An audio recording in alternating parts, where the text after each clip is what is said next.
Hello and welcome to the Simple Worship Conversation. Mason, we call this the morning program with Shannon Moore. So it's your first time on. Yes, thank you for having me. I'm very excited to be here. Tell us a little bit about yourself. Hello, I'm Mason. I am the college ministry coordinator here at UCC. I've been a member since I was a senior in high school. Went to TCU through 2014 to 18, graduated with my bachelor's in religion and communication, and am now at Bright in the MDiv track. Hopefully on course to graduate next May. Good. So that went fast. It sure didn't feel like it. Well, for me, it Yes, seems it is. fast. I'm sure not for you. No, it is going fast. I was trying to think about things that I learned in different classes, and I was like, yeah, the class I took last semester, and then I'd have to pause and be like, oh no, that's been about 2 years ago now. Like, I've been here a little longer than I thought. So, Well, I'm really glad to have you on the Simple Worship Conversation. Of course, this is connected to Simple Worship, which is our short, casual service that we have on Sunday mornings at 9:30 in the chapel. We can have a few people in person. It's a hybrid with Zoom. And so this conversation, we just talk about the scripture that we talked about the previous Sunday in Simple Worship. wonderful. So we are in John today. The lectionary kind of has us bouncing all over the place this season of Lent. And today we're in the second chapter of John. Just to put it in a little bit of context, Jesus was baptized and then called a few disciples. He turned water into wine at a wedding. And now he's at a Passover celebration in Jerusalem. And this is a story that we normally hear at the end of Jesus' ministry in the other Gospels. But in the Gospel of John, it's right here in chapter 2. So I will read the passage. I'll set our 10-minute timer. In keeping with the brevity of Simple Worship, we only talk for 10 minutes. There you go. When the bell rings, we'll stop sometimes. All right, so here we go. John chapter 2, starting at verse 13, and we'll go through verse 22. The Passover of the Jews was near, and Jesus went up to Jerusalem. In the temple, he found people selling cattle, sheep, and doves, and the money changers seated at their tables. Making a whip of cords, he drove all of them out of the temple, both the sheep and the cattle. He also poured out the coins of the money changers and overturned their tables. He told those who were selling the doves, "Take these things out of here. Stop making my Father's house a marketplace." His disciples remembered that it was written, "Zeal for your house will consume me." The Jews then said to him, "What sign can you show us for doing this?" Jesus answered them, "Destroy this temple, and in 3 days I will raise it up." The Jews then said, "This temple has been under construction for 46 years, and you will raise it up in 3 days?" But he was speaking of the temple of his body.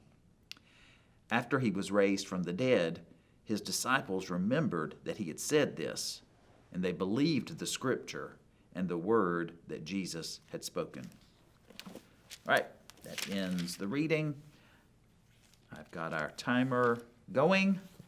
So my first question that I always ask is, what do you think? What does this bring up for you? This is actually one of my favorite scriptures.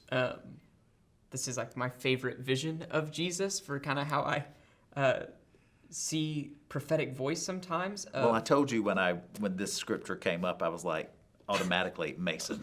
Yeah, because we always think about Jesus as this turn the other cheek, kind of free love, very hippie, soft-spoken kind of guy.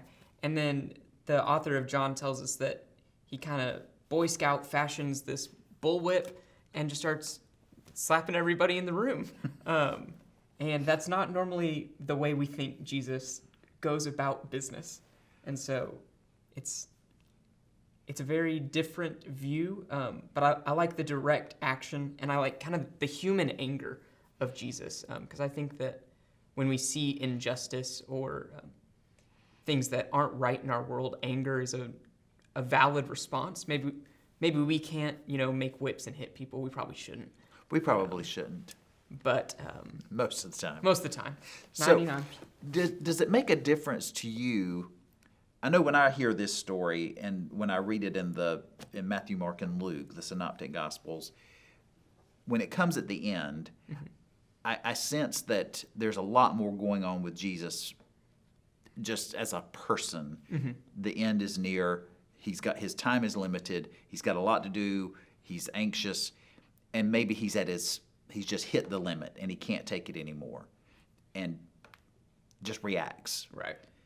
But here in John, with it coming at the beginning, does that make a difference for you? It's a little. It puzzles me a little bit more placed here at the beginning of his ministry than at the end. Right, because it feels like he's almost, by the time you get to the end, you have that more pastoral Jesus. And it's almost like he's matured a little bit in his response to things, I think.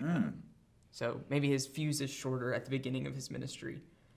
Or maybe he's just got to make that much bigger of an entrance, I suppose. But it is interesting to see them placed at different points of the gospel. So you said you said something about him standing up against injustice, or what do you see as the problem with what was happening in the temple here? So this is part of my seminary education of always having to go to commentaries whenever I read any kind of scripture, and so I like the kind of historical take on it that, money changing and the selling of animals was a normal thing that happened for sacrifice at the temple, just not inside the temple. Was a busy season. I mean, right. They were there for the Passover. So people are kind of making pilgrimages to the temple. And I was having this same Bible study with our TCU students. And I think we lose some things in translation about who the money changers were. And so the way I describe it is, if you're traveling to Europe from America, you have to exchange your money for the currency that is happening, wherever you're going. And that's what the money changers did outside the temple. They would give you the shekel for your currency from wherever you traveled from, and then you could spend that. My little commentary here says a half shekel for those unblemished animals to sacrifice, because if you're making that long pilgrimage, you probably can't safely bring a goat or a turtle dove. So that seems reasonable. Right. And so some of that anger, I think, is more about you've gotten too lax with the rules. This is the normal operating business outside of the temple, but now you've desecrated the space by bringing kind of these worldly business dealings that we knew was happening, but it kind of muddies the lines between the outside world and what is sacred inside of the temple. Do you see a parallel of that with our own experience now? Is there or should there be a sort of a line of what comes in or goes out, and what's sacred and what's secular? That's a good question. I think when it comes to kind of an economical stake in something, I love churches being nonprofits, but I know that sometimes you could read this passage the same way with that same interpretation I just gave, and say like, oh well, they've brought the world into the sanctuary. They've brought the outside politics and the other things into the sanctuary, and Jesus wasn't about it, and so he starts whipping people. And that's not the reading that I like from it. I think that Jesus did speak about things that were happening in the outside world, of the world, in the church. But he still wanted the temple to be sacred. Okay. So, and I know it's difficult to lay these ancient stories on our context, but what can we pull from this story for our life as Christians now, as Christ followers? What might Jesus be trying to tell us in this story? Yeah, I think especially in a time of Lent, and I know Russ talked about giving some things up that aren't essential to your life or bringing you joy and things like that. Decluttering. Right. I think part of it is Jesus saying, this isn't the mission of the temple.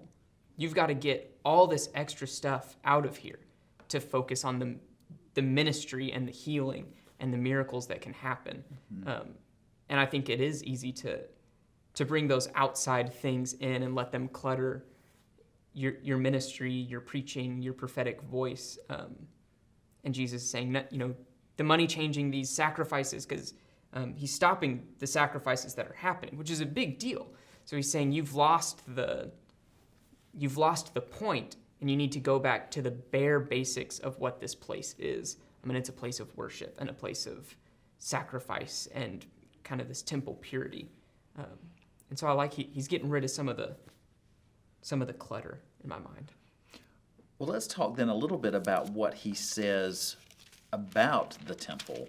The disciples remembered that the Old Testament quote about the Messiah having zeal for the temple. Mm-hmm.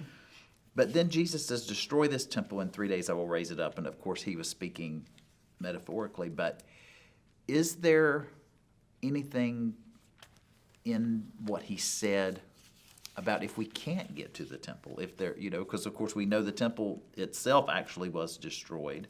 Right. I'm thinking about our experience over the past year of not being able to be in our temple, in our sanctuary, and yet we still strive to be faithful people. Is it about more than the building? What do you think?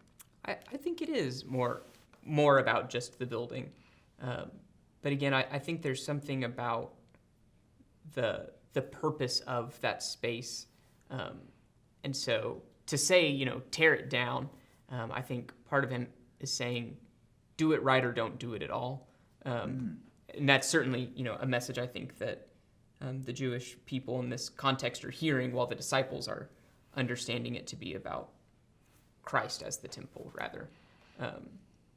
But then I also think that even if you tear down the temple, the work that happens there, the healing and the sacrifice and the making right, the worship, it just happens outside those walls. Mm-hmm. And maybe, it changes the money changers and the people making a profit off of somebody else's religious experience to sell them these animals. So I don't know. It's almost a challenge in a way. I think you could read it that way, of tear down the temple and keep doing the work. And it, already pointing toward his resurrection, mm-hmm. this continuous theme of resurrection, not only his bodily resurrection, but just the way that people resurrect and continue, the way that this Jesus story has maintained its mm-hmm. relevance and maintained its power and its meaning through all of these years. I mean, there were so many other sects of Judaism and, mm-hmm. and offshoots of Judaism that didn't hook like the Jesus story did and continues. That despite everything, mm-hmm. it remains. Tear down the building, the faith remains. Go through whatever trial and tribulation, the faith remains. And I think that that's our time. That that there's something to be said about just getting back to the basics of of Jesus. Yeah, I'm sure that some people's lives might have been resurrected in the fact that they were doing things very differently after getting hit with a whip in the temple. Well, thank you so much, Mason, for being with us today. Thank you for watching. If you enjoy the Simple Worship Conversation, I hope you'll like it, share it, and I hope you have a great week, and we will see you next time. Take care.